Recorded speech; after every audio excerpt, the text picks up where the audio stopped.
आज हम लोग नई ग्लैंड के बारे में बात करते हैं जिसका नाम क्या है बेटा, पैंक्रियाज है। हम लोग बॉडी में मैक्सिमम ग्लैंड जितनी भी होंगी हम हर ग्लैंड के बारे में बात करेंगे। पैंक्रियाज ग्लैंड हेट्रोक्राइन ग्लैंड बोलते हैं। अब हेट्रोक्राइन ग्लैंड क्यों बोलते हैं इसको? क्योंकि इसके दो फंक्शन होते हैं। कौन कौन से बताओ, जल्दी से बोलो। एक होगा एंडोक्राइन और एक होगा एक्सोक्राइन फंक्शन। इसलिए इसको हम लोग क्या बोलते हैं, हेट्रोक्राइन ग्लैंड बोलते हैं। मिलती कहाँ पर है, ये हमको सबसे इम्पोर्टेंट चीज़ ये है। अगर पैंक्रियाज की बात करूँ तो ये हमारे पास स्टमक रहता है। स्टमक के जस्ट नीचे की तरफ हमारे पास क्या प्रेजेंट रहता है, स्टमक के नीचे।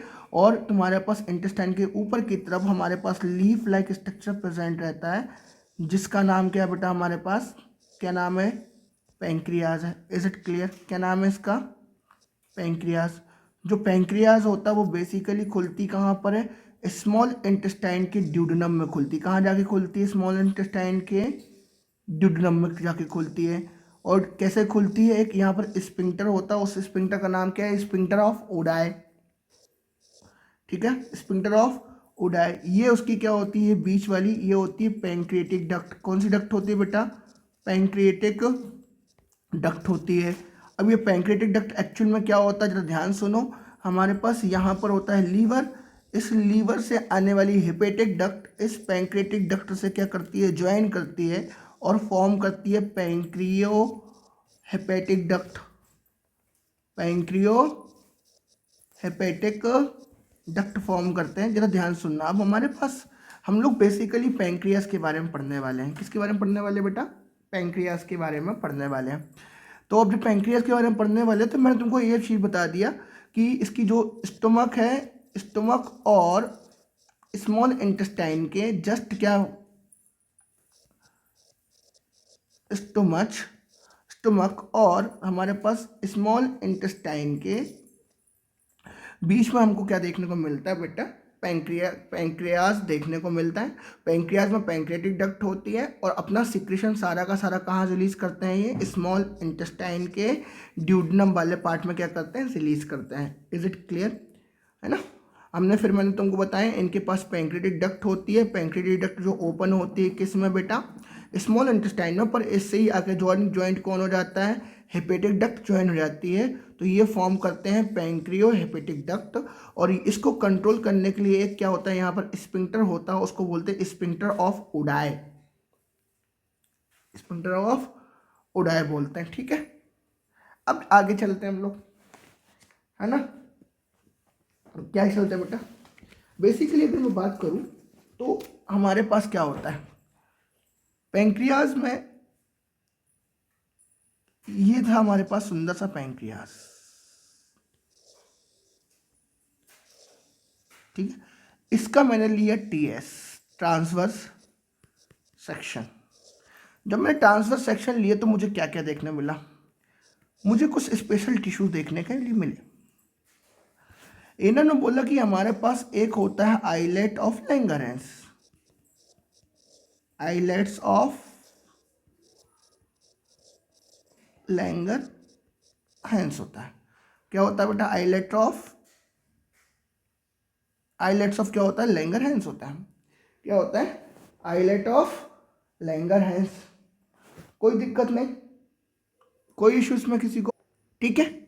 आइलेट ऑफ लैंगरहैंस, इसके बाद ध्यान सुनना, जो आइलेट ऑफ लैंगरहैंस होता है ये पूरे में क्लस्टर फॉर्म में फैला होता है, मतलब एक कंट्रीज नहीं होता, अलग अलग जगह फैला होता है। कैसा स्प्रेडेड, कैसा बेटा, इन क्लस्टर फॉर्म।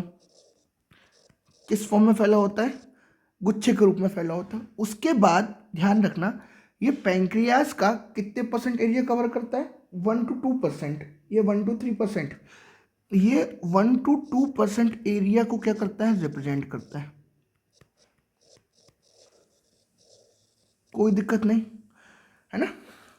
और ध्यान रखना यही एरिया एक्चुअल में वो फंक्शन करता है, फंक्शन लाइक एंडोक्राइन। मतलब इसको अगर अपना फंक्शन करना है तो दे रिक्वायर्ड व्हाट, ब्लड।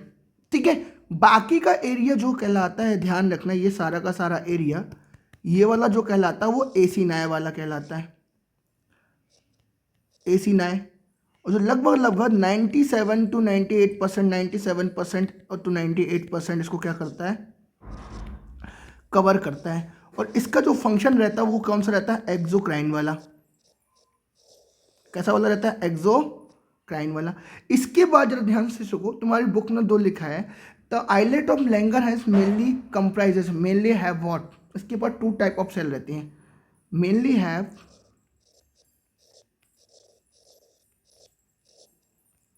कितने टाइप की cell, mainly have,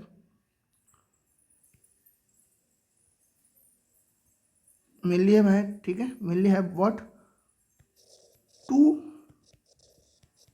type of cell. अब बेसिकली ध्यान रखना, आइलेट ऑफ लैंगरहैंस के पास हमारे पास 4 टाइप की सेल होती हैं, पर तुम्हारी बुक में कितनी टाइप की सेल लिखी है इसमें, 2 टाइप की, एक लिखी है अल्फा, एक लिखी है बीटा, एक और मैं बता देता हूँ, एक और होती है डेल्टा, ठीक है। Alpha, beta and delta. Alpha beta delta ये तीनों के तीनों क्या करते हैं, अलग अलग हार्मोन रिलीज करते हैं। अल्फा बीटा डेल्टा एंड तीनों के तीनों क्या करते हैं, अलग अलग हार्मोन रिलीज करते हैं। अगर मैं अल्फा अल्फा अल्फा सेल की बात करूं तो अल्फा सेल रिलीज करती है व्हाट, ग्लूकेगॉन। क्या रिलीज करती हैं, ग्लूकेगॉन रिलीज करती हैं, ठीक है। अगर मैं बीटा की बात करूं तो ये रिलीज करते हैं व्हाट, इंसुलिन। क्या रिलीज करते हैं, इंसुलिन। और ये दोनों आपस में भाई भाई हैं, और ये दोनों आपस में लड़ते रहते हैं कि भाई मैं तेरे साथ एक साथ काम नहीं करूँगा, जो तू काम करेगा मैं उसका अपोजिट काम करूँगा। तो ग्लूकागॉन इंसुलिन के अपोजिट काम करता है, इंसुलिन ग्लूकागॉन के अपोजिट काम करता है, इसलिए इनको बोलते हैं एंटागोनिस्टिक हार्मोन। क्या बोलते हैं, एंटागोनिस्टिक हार्मोन। मतलब व्हाट, ये दोनों एक दूसरे के अपोजिट काम करेंगे, work do always what, opposite. और इन दोनों को कंट्रोल करने वाला हमारे पास कौन सा होता है,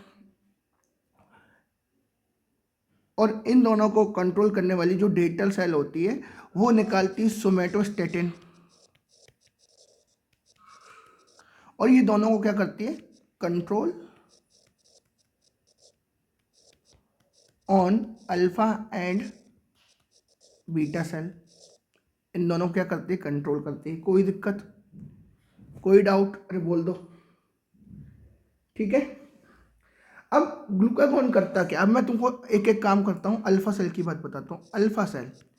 अल्फा सेल जो क्या करती है, ग्लूकागॉन निकाल रही है, ग्लूकागॉन निकाल रही है, करेगी क्या, ये बेसिकली एक काम करती है, ब्लड में क्या करेगी, ब्लड में ग्लूकोज लेवल को इंक्रीज करेगी,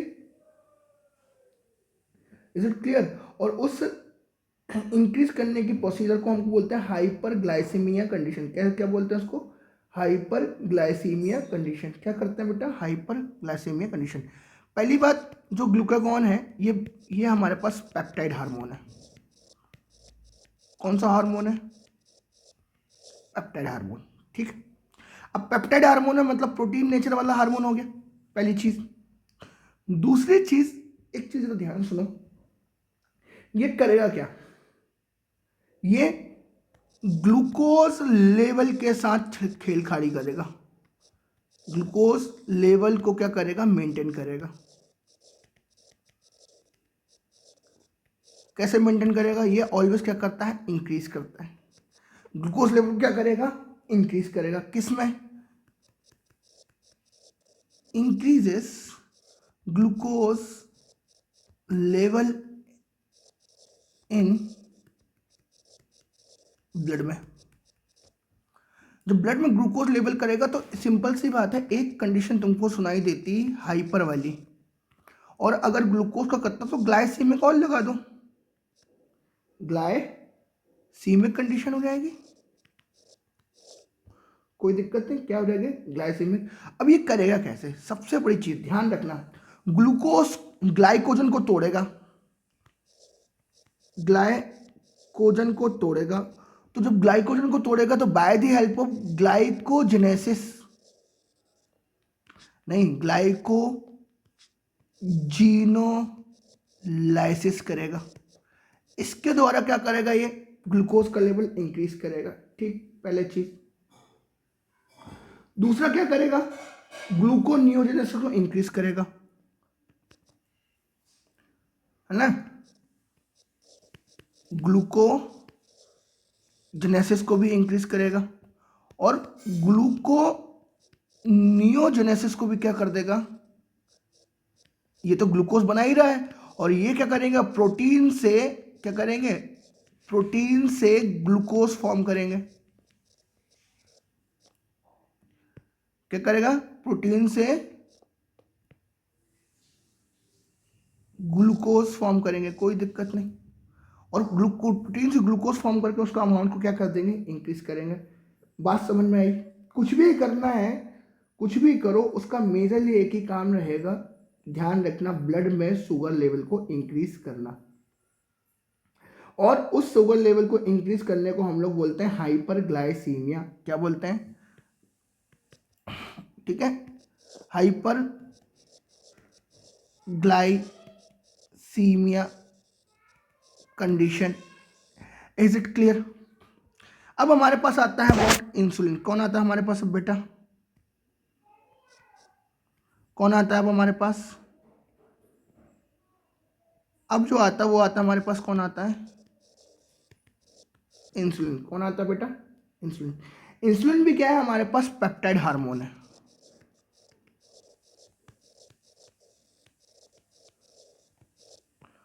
कौन सा हार्मोन है, पेप्टाइड हार्मोन। इंसुलिन भी क्या हमारे पास पेप्टाइड हार्मोन है, कोई दिक्कत नहीं। ये क्या करता है, ये भी ग्लूकोज को मेंटेन करने का काम करता है, ग्लूकोज होमियोस्टेसिस करने का काम करता है। फंक्शन क्या है इसका, ग्लूकोज होमियोस्टेसिस, मेंटेन करने का काम करेगा, उसको मेंटेन करेगा। कैसे करेगा, अब insulin act on liver cell. अगर लीवर सेल की बात करूं तो उनको बोलते हैं हम लोग हेपेटोसाइट सेल।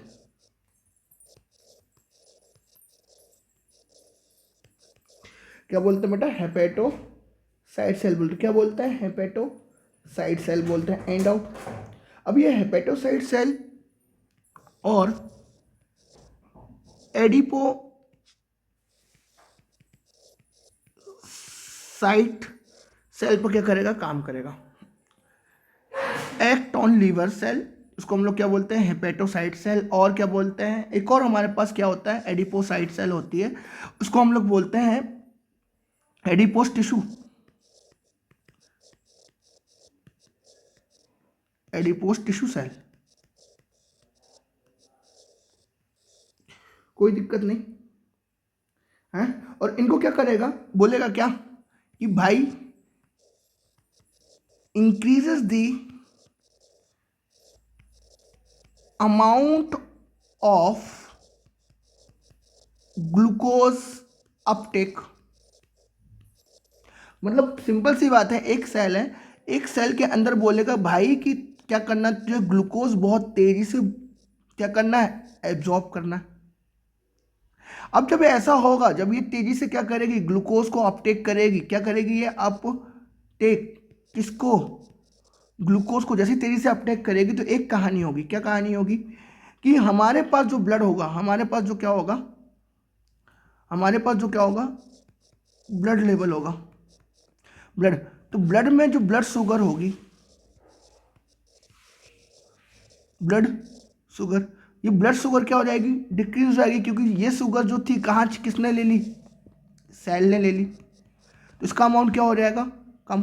तो तुमने देखा कि अब शुगर लेवल कम करना है, तो ऊपर हमने देखा था लिपिड को तोड़ रहे थे हम लोग, लिपिड ब्रेकिंग चल रहा था, यस और नॉट, है ना।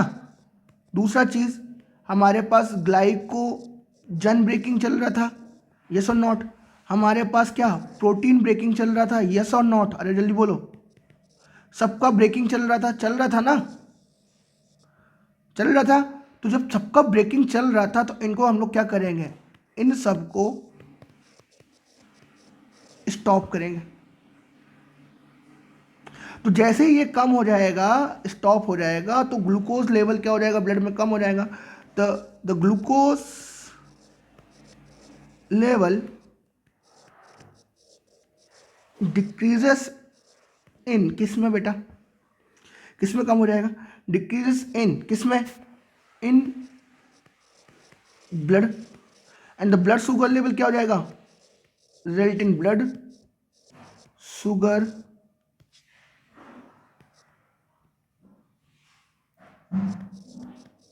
Blood sugar level what decreases. और जैसे ब्लड शुगर लेवल क्या हो गया, डिक्रीजेस हो गया, तो क्या हो जाएगा बेटा, जल्दी बोलो, हाइपोग्लाइसीमिया और ग्लाइसीमिक कंडीशन, यस और नॉट।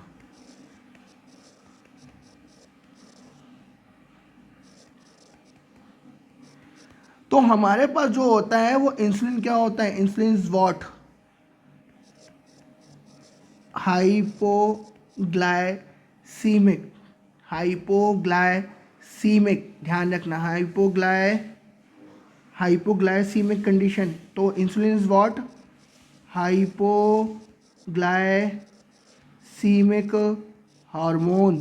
तो तुम्हारे पास मैंने जैसे बता दिया तुमको कि ग्लूकागॉन और इंसुलिन दोनों क्या करते हैं, एक दूसरे के अगेंस्ट काम करते हैं। इज इट क्लियर, एक बढ़ाने का काम करता है, एक कम करने का काम करता है, ठीक है। अगर मैं डिसऑर्डर की बात करूं, किसकी बात करूं, मैं डिसऑर्डर की बात करूं, अगर तुम्हारे पास डिसऑर्डर की बात करूं, अगर हमारे पास हाइपरग्लाइसेमिक कंडीशन है, हाइपरग्लाइसेमिक कंडीशन मतलब ये कि सेल जो कर रही है वो ग्लूकोज इंसुलिन का काम नहीं कर रही है, मतलब इंसुलिन उस पर प्रॉपर काम नहीं कर रहा है, ठीक है ना। तो यहाँ पर इंसुलिन की डेफिशिएंसी के कारण हमारे पास एक चीज़ कंडीशन हो सकती है, क्या डिसीज हो सकती है, क्या हो सकती है, हाँ, that prolong hyperglycaemia condition, disorder क्या बोलते हैं इसको, ध्यान रखना, डायबिटिक डायबिटीज मेलाइटस। और एक हमारे पास होता है बेटा, ध्यान रखना, डायबिटीज मेलाइटस तो ये हो गया हाइपरग्लाइसेमिक कंडीशन, मतलब यहाँ पर इंसुलिन की डेफिशिएंसी के कारण, है ना, इंसुलिन की डेफिशिएंसी के कारण हाइपरग्लाइसेमिक कंडीशन देखने को मिल रहा है। अगर क्या करता है ये, डेफिशिएंसी ऑफ किसकी रहेगी,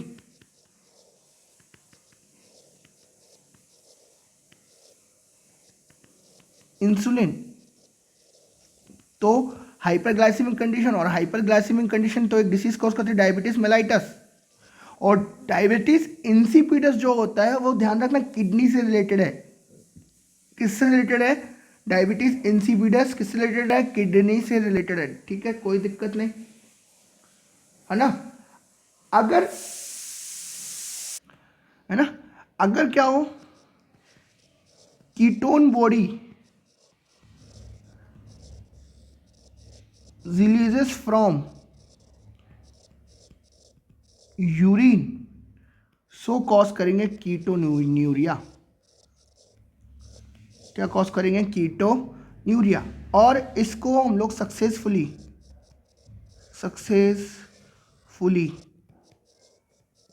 ट्रीटेड विथ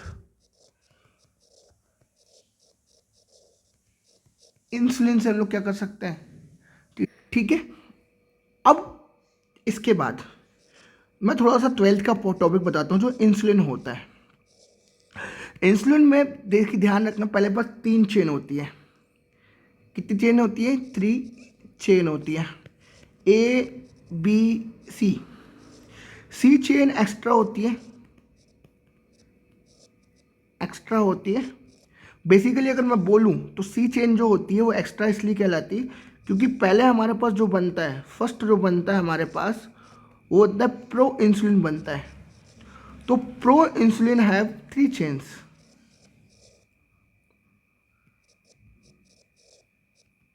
और इस 3 चेन में से C chain remove, C chain removed in Golgi apparatus। कहाँ रिमूव करते हैं? गोल्गी apparatus में।